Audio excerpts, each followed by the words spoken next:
Okay, as a good win for our team, we had a good practice last night and talked about refocusing today on TCU, and it should be a great game.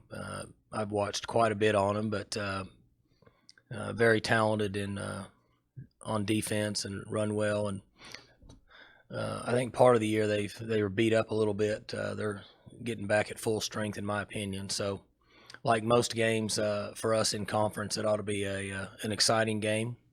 We're going to need every day of preparation, but certainly look forward to traveling down there and playing Saturday morning. Mike, a year ago, going into the last two regular season games, you guys were 10-0, and then defense seemed to have injuries catch up to it, fatigue, those sorts of things.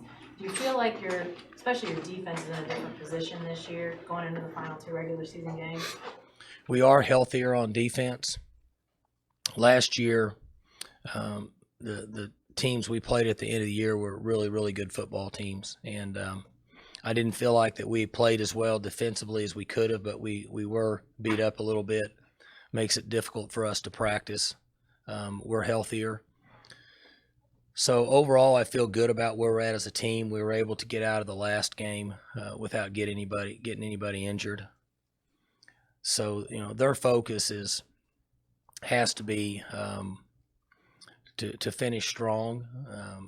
Fatigue can be an issue at this point in conference play, but there's so much parity in our league right now that it's just a matter of the teams that stay focused and obviously make the plays, take care of the football, so on and so forth. But I do feel better about where we are now than we were at this time last year with the health on our defensive side. Mike, you can look at it from an offensive frame of mind, being a former offensive coordinator. Glenn threw some, radically different looks, I thought, against Tech on Saturday. I turned on some tape last night, and I saw Gary Patterson throw some of the same stuff at Tech in their game. And it seems like guys are throwing your offense, defensive coordinators, different looks. How much has that changed? Because it used to be in this league, a lot of guys were stubborn, where they ran their defense and they just kept running it. It's interesting that in our league, the two guys, well, really three, that are pretty much set in their ways, would be Coach Patterson, the Stoops brothers, and then obviously Coach Snyder's group. And they're making adjustments, each one of them. Coach Patterson's probably come out of his shell more, in my opinion, than any of them. When you get really good quarterback play, I would think being on that side of the ball, it just gets discouraging. And I feel like that most defensive coaches in this league feel like that they have to be somewhat less predictable when there's the type of quarterback play that we're getting in this league, where guys are making plays when there might not be a play to be made. And you're just seeing coaches that traditionally stay set in their ways are making a few adjustments. I got asked this morning on my radio show because somebody had been listening to another show Saturday after the game, and he was wanting to know the base concept of man versus zone coverage for a defensive back. I heard about that. Yeah, and I tried to give it to him because what he got fed was pretty bizarre. But can you go over base for a defensive back? Yeah, it's quite a bit different now than it was back in the 80s, defending the pass. And I had heard the same comment. Somebody said they had heard on the radio where there was a defensive back that played here, actually a good friend of mine, that was commenting on route reading today compared to the 80s. And that would be like comparing a vehicle that's made in 2017 to a vehicle that's made in 1985. The features just aren't the same. And quite a bit different, especially when you're trying to take into account in the offenses we see in this league. Most of the time, there's going to be 4 wide receivers out, and 30% of the time, there's going to be 5 wide receivers out, if you're including a running back. And so it's very difficult to route read, to predict depth and locations that the route could end up in, compared to what it was back in the 80s when we played.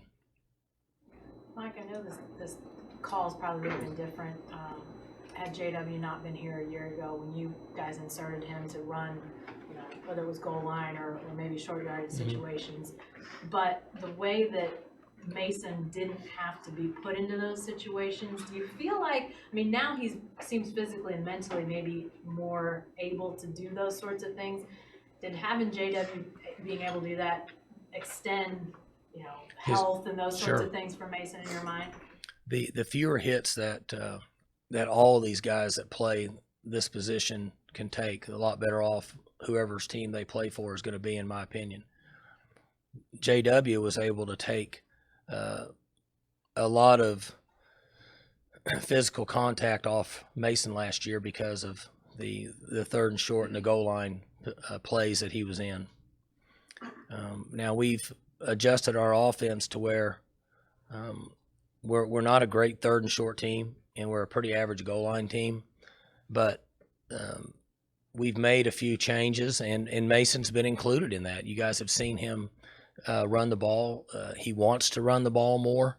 I'm not real excited about him running the ball more, but when you get into a condensed area on the field, numbers play a huge role in trying to score.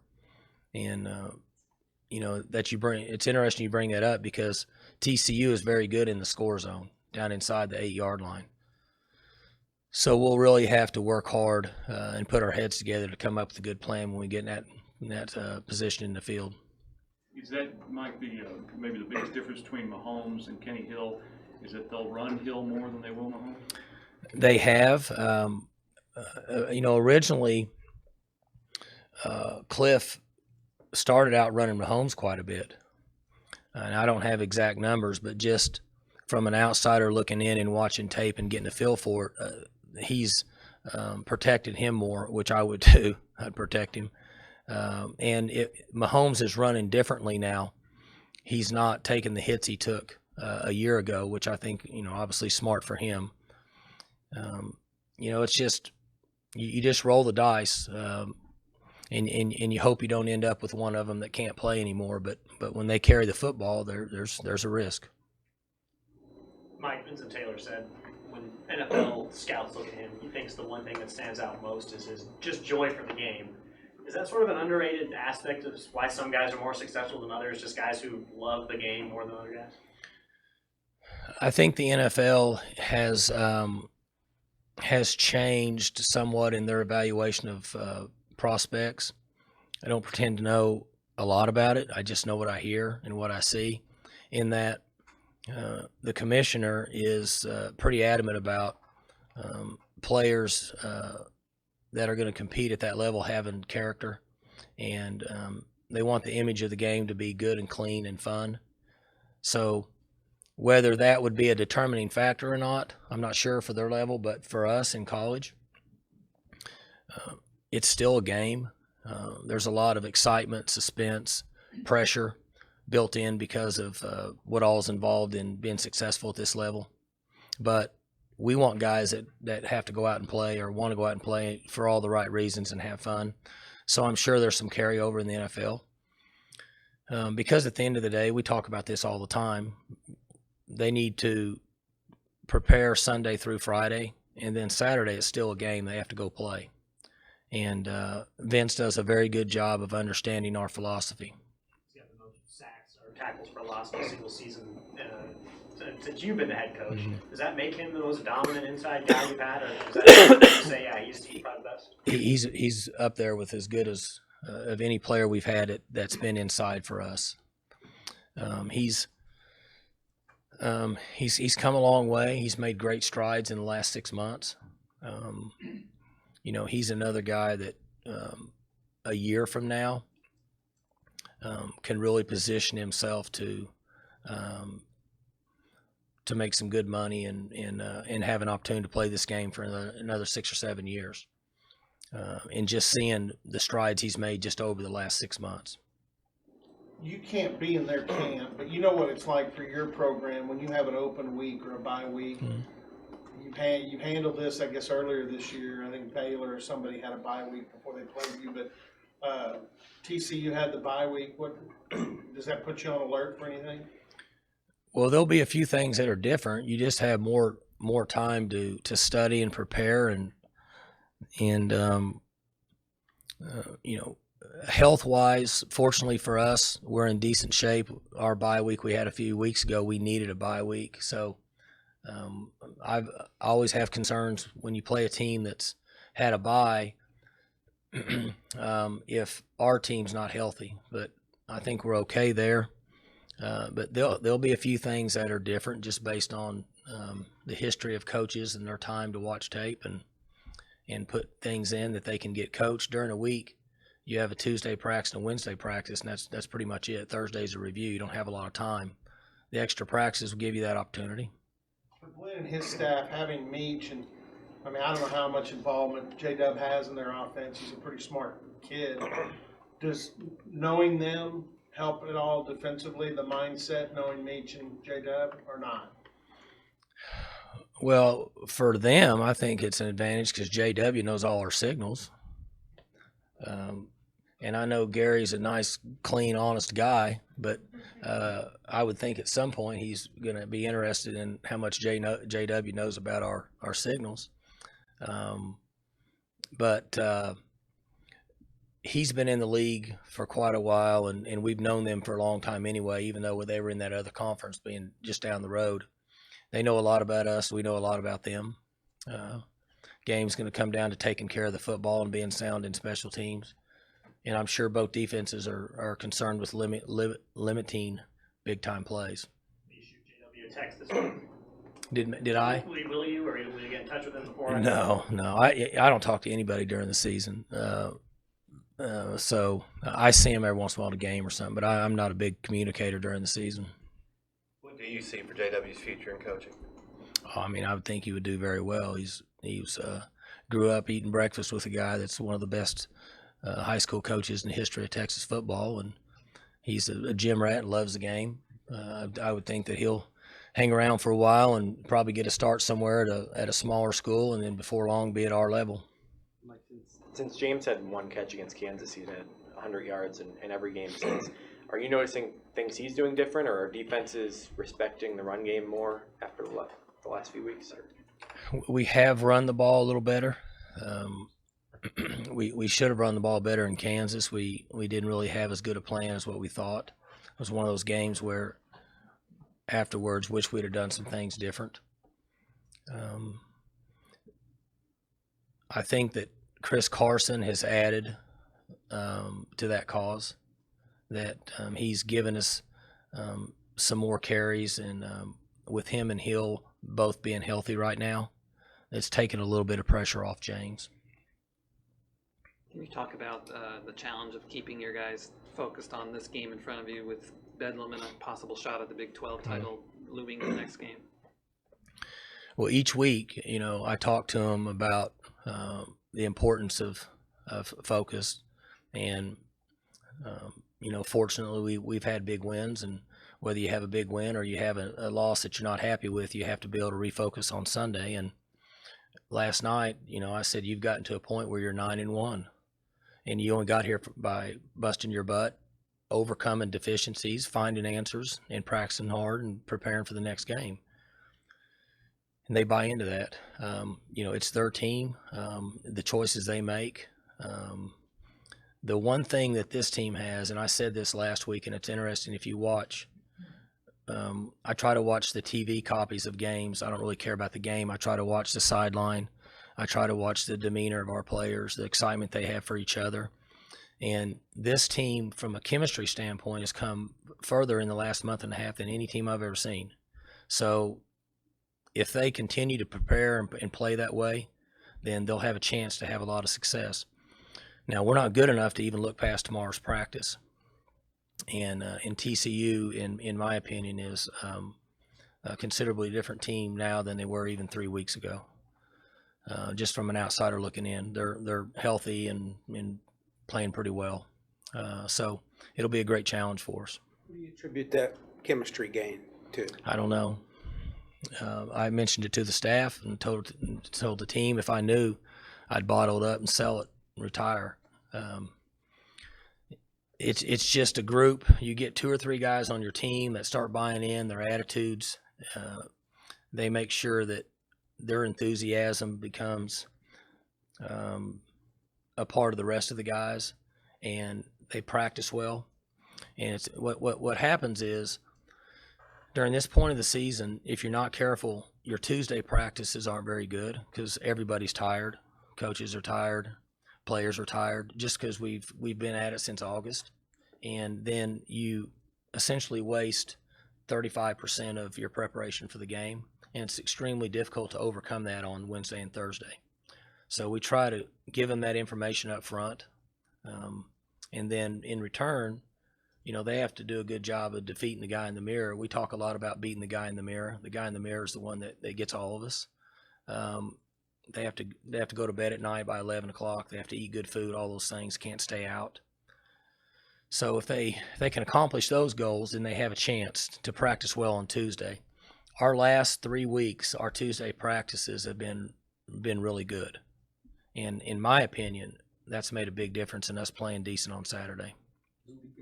Speaking of chemistry, you had your 4th wide receiver hit 100 yards. It seems like a group that maybe diva-less. They pull for each other, they're downfield blocking Right. for each other. Are you seeing that same thing? Yeah, obviously James gets a lot of publicity, and everybody knows what he brings to the table, but Chris Lacey's been fantastic. Juwan Seals, and the one thing that, and of course McCleskey's hit some big-time plays, but what's interesting is we haven't had any issues with guys thinking they're not getting the ball enough. And for that reason, they're playing well, and they're taking advantage of the opportunities they get. And the quarterback's doing a good job of spreading the ball around away from coverage to whoever has the best opportunity to get open based on what the defense gives us. And we've got fantastic play from Lacey and Juwan Seals from a toughness standpoint. And they bring a lot. That part of that's that chemistry that I was talking about a couple minutes ago. And it has effect on people. Like my 12-year-old, the one I argue with about hair, he told me after the game his favorite player now is Chris Lacey, because he saw him make plays, he saw him play aggressive, he ran over a guy on the sidelines, kept running, fighting, making plays. So his attitude and his demeanor that he brought to the game affected a 12-year-old that doesn't even play in the game. And so that's the effect that he has on our team, I would guess. And that's why those guys have been successful. I'm sure in your time you've had a couple of receivers that might fall in the diva category. Sure. And it makes it more difficult. That's just part of the game we live in today. Is there's so much hype that's built up around certain players, and you want them because if you have enough of those guys, you're pretty good. But if you get too many of them, and I've said this before, I heard a college basketball coach say one time that he won a national championship or two, and then he ended up with so many McDonald's All-Americans on his team that nobody would set a screen, nobody would dive for a loose ball, and nobody wanted to pass to the open guy. Everybody wanted their 30 points, and they weren't very good. And I think that's a pretty good example of what happens in college football, because there's only one ball. Offense is about 10 unselfish players and one guy making a play, and that'd be the guy with the ball. Does that make it hard recruiting to sort of balance the talent, the sheer talent versus the team guy? Everybody leans towards talent because ultimately at the end of the day, you heard people talk about the Jimmies and the Joes and not the X's and the O's. And Coach Eddie Sutton used to say it'd be tough to win the Kentucky Derby with a mule. But you also have to have guys that are willing to buy into the system and do all the other things. Just like I was visiting with a guy the other day about Coach Sutton, and he's as good example as anybody of having a couple guys that are really, really good players and then 5 or 6 other guys that play the system. And in recruiting, you bring up a good question. We look for that. We need guys that understand the commitment it takes to play here, because we're not going to get enough guys that are going to dominate a game. Traditionally, we haven't here gotten enough guys to just roll a ball out there and dominate a game. I realize what I'm about to ask you hinges on you winning these last 2 games, but when you guys lost the controversial game to Central Michigan, Bill Hancock said they were looking at that as a win that the committee could essentially adjust for human error. Kirby Holcutt, the committee chair, last week says no, they're looking at it as a loss. You said it a second ago, you tell your team they're 9-1, so not so subtly, you're telling them you think it's a win. Is there gonna come a point here where the politicking has to begin in your mind? Oh, I'm not sure. When you get into administrative politics, I just as soon jump off a building in dealing with people like that. I will never, nobody will ever convince me we lost that game. However I talk to the team, obviously, is the way we feel. What Kirby wants to say or the committee, that's his choice.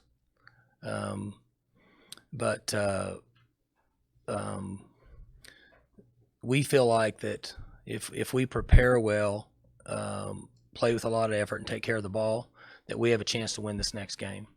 And then if so, then we can worry about the next one. But the administrative part of it doesn't really concern me at this time. I think everybody obviously has their own opinion. I guess even if you finish 10-2 officially, or however you want to term that, do you feel like you'd still be giving the committee something to really think about with the way you guys have finished, if that is the record? Well, I don't know. Who's in charge, Bill or Kirby? How many years has Kirby been on it? How many years has Bill been on it? Well, it's only been around, I guess, 2 or 3 years,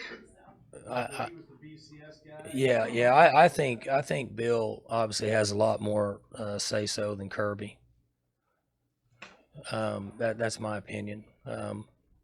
But either way, one thing that we've told our players is to focus on tomorrow's practice. And I answer those questions because in the position I am in, I haven't thought about it a lot.